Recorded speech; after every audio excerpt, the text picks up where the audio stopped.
Yesterday, when I put the roller on this, it just completely ripped up all of this because it wasn't dry.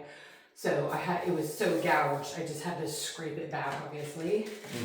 So, that's relatively annoying.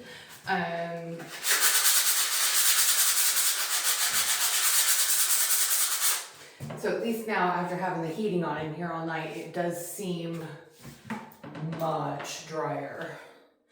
So, knock wood, I think we'll be able to paint, not this wall obviously because I'm gonna have to fix it, but I think there's just one little patch on that wall that hopefully we can just sand and paint that wall. This wall I'm not sure about, we'll see, because it did the same thing where it blah, blah, blah. And again, this wall doesn't have to be perfect. It's more just if we're going to be in here till we get the chimney breast out, I just want it to be nicer than just the lead paint covered wall. Yeah. So I think the problem we may have had with that sidebar was that we probably didn't put down any. no, I think we did guard seal it, but Yeah, no, not guards. but we didn't put any skim, which is fine because again, this doesn't have to last forever, where those two walls do. Like this one will almost certainly get damaged between the chimney breast coming out and this wall getting insulated, and whatever we do to it, we'll just end up having to do it again. So, but those two, I mean, that edge, when they take the chimney breast out, we'll have to redo. I'm just trying, and even around the door, because I have no idea what we're going to do with these doors, but those frames will probably end up coming out. So again, it doesn't have to be perfect. I'm trying not to let perfect be the enemy of the good. I just don't want it to be this bad. Like, there's slightly splotchy, might need some touch-ups, and then there's this bullshit. Yes. Yeah, so let's just find where this one little spot on that one is. If it can just be sanded relatively flat, we can just paint that one. And again, like there's a few little spots up there. We might just be able to sand them flat enough to again just paint over it. I will spackle this. That wall is basically perfect except around the top. There's a bit where I cut in that it's not, yeah, like you can just see it's a bit darker around the top.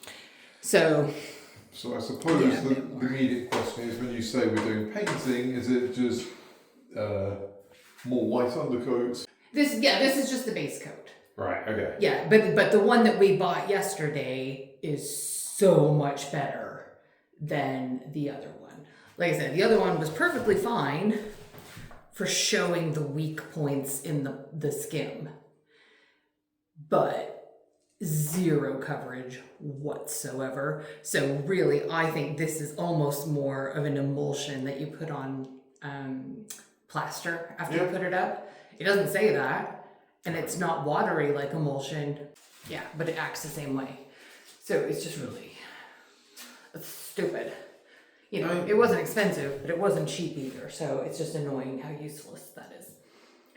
So yeah, let's just do, you know, again, it's almost 9 o'clock. We're not going to do a ton tonight, but it literally took me 10 minutes to paint that wall. So if we can get this one enough to just roll it real quick, that would be great. Okay. Cool.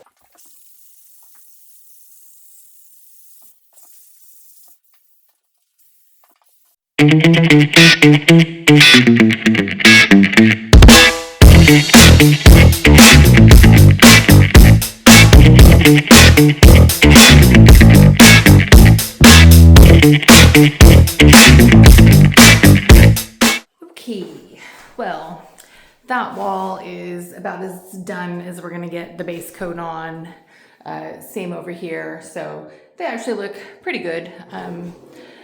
These walls, I freaking give up on. They can go to the devil. We are 99% sure that the reason it's not working is because of the guards paint that we put down, which we did in the interest of sealing the lead paint in. But I think because the cement walls are just so porous, it sucked the moisture in, pushed this dry, flaky stuff out, and nothing that we've done has allowed the skim to just connect to those walls. I don't know why the wall around the chimney breast is worse than the other ones, but it does tend to be kind of concentrated around the door jambs, light switches, that sort of thing. So it is what it is. We're kind of done with this room. So we will paint the green onto these two walls, maybe as soon as tomorrow, but we may give it just one extra day to kind of cure, just to make sure it doesn't flake off. The chimney breast wall, like I said, it can just go to the devil. I'm over it. We will just leave it as is. Once we're able to get the chimney breast down and the insulation in, we'll just see what happens. We might genuinely just put soundproof board over it anyways, so there's not really much more point to like fighting with it. And that way we can move on to Andy's office, so he'll stop whinging about not having an office. Which is totally fair because he works on the couch 2 feet behind me. So tomorrow, I think what we'll actually do is put a new socket in Andy's office. So look forward to some super noisy chiseling.